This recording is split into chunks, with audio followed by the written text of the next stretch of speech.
ज्या ठिकाणी पैशाच्या देवाणघेवाण होत आहे तिथं आम्हाला नक्की इंटरफेअर करावं लागेल आणि जे लेटर जे आम्हाला वक्फ बोर्डकडून मिळालेले आहेत त्याच्या कॉपी आपल्यालाही आम्ही पुरवतो. ते आपण आपल्या स्तरावर पाठपुरावा करून काही सुधार करून आलं तर चांगली गोष्ट आहे, पण जोपर्यंत ते करेक्ट चेंज होत नाही तोपर्यंत हेच लागू आहे. त्यामुळे कोणीही कुठल्याही प्रकारच्या जबरदस्ती वर्गणी किंवा गणनी वसूल करू नये. काय कंप्लेंट आला तर आम्ही नक्की कारवाई करणार आहे. उर्वरित गोष्ट आहे मशाल मिरवणूक जे आहेत ॲक्सिडेंट्स होण्याच्या शक्यता जास्ती आहे, त्यामुळे ते आपण परंपरा या नावाखाली आम्ही काही गोष्टी करतो त्याच्या गरज अक्षरशः धार्मिक रीतीने आहेत का, कुठलाही काही रिलिजियस लिटरेचरला त्याबद्दल उल्लेख आहे का नाही त्याबद्दल आम्ही विचार न करता हे आमच्या परंपरा आहेत असं म्हणूनच आम्ही काही करत आलेलं आहे आणि करत आहोत. हे मोटरसायकलचं सवार आणि हे मशाल रॅली या विषयावर विचार करणे आवश्यकता आहे. कुठल्याही प्रकारच्या दुर्घटना होऊन काही जीवितास नुकसान निर्माण होण्याच्या संधी असताना अशा गोष्टी टाळणे बेहतर राहील. आपण त्या ॲज अ कम्युनिटी पूर्ण समाज म्हणून याबद्दल विचार करणे आवश्यकता आहे. आणि आता मोडकर साहेब तुम्ही करत आलेला आहे, आता वाई होत आहे तेही तुम्ही समजून घेणे आवश्यकता आहे. आता तुम्ही 100-150 वर्ष चांगल्या आरोग्याने राहा हे माझं आशा आहे, शुभेच्छा आहे. पण वयानिमित्त आम्हाला जे तब्येतमध्ये जे काही चेंजेस होत आहेत ते आम्ही समजून घेणे आवश्यकता आहे.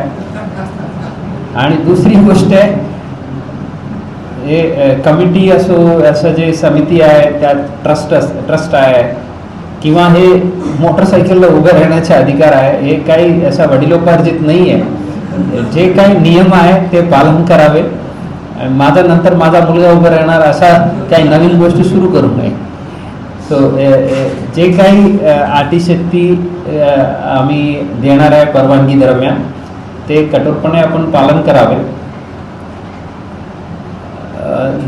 काही स्टँडर्ड इन्स्ट्रक्शन्स आहे बॅनरचे रिलेटेड, सोशल मीडिया रिलेटेड मॅडमनी सांगितलेलं आहे. पुन्हा मी सांगतो, आपण इथे बसलेल्या मंडळी जे आहेत आपल्याकडून अपेक्षा आहे ते युवा पिढीला पेरक्युलेट व्हायला पाहिजे. तुम्ही काही स्टेटस ठेवलं, काही झेंडा फिरवताना स्टेटस ठेवलं, आता मोबाईल शूटिंग करताना अँगल अशा ठेवतायत झेंडा माझ्या हातात आहे पण कॅमेराला जे व्हिडिओ बघितलं तर ते काही दुसरी धार्मिक स्थळावर झेंडा दिसत आहे अशा अँगलने ते शूटिंग करतात. अशा काही मस्ती करण्याचा उद्देश असला तर तुम्ही धार्मिक माणूस म्हणून धार्मिक सण उत्सवामध्ये सहभागी होण्याचा काही अर्थच नाही आहे. आपल्याला एवढा अभिमान आहे आपला धर्माबद्दल किंवा आपला भगवानबद्दल, ते आपला धर्म पुरता ठेवलं बरं राहील. आता मला गणपती साजरा करायचे असेल तर मी गणेश मंदिरात जाऊन साजरा करणार. आपल्याला जे काही सण उत्सव साजरा करायची ते आपलं जे काही रिलिजियस इन्स्टिट्यूशन्स आहे तिथं आपण करावे. इतर धार्मिक स्थळासमोर जाऊन काही घोषणा देणे किंवा तिथं काही जाऊन काही कृत्य करणे टाळावे. हे यामुळे काय कायदा व सुव्यवस्थेचा प्रश्न निर्माण झाला तर 100% स्टर्न आणि स्ट्रॉंग ॲक्शन घेण्यात येईल. विनाकारण कोणाचं भविष्य नुकसान होऊ नये त्यामुळे हे सूचना विशेषतः मी युवा पिढीपर्यंत पोहोचलं पाहिजे. ते आपण जे समाजाचे ज्येष्ठ नेतृत्व करणारे मंडळी आपण त्यांच्यापर्यंत पोहोचलं पाहिजे याविषयी. आणि जे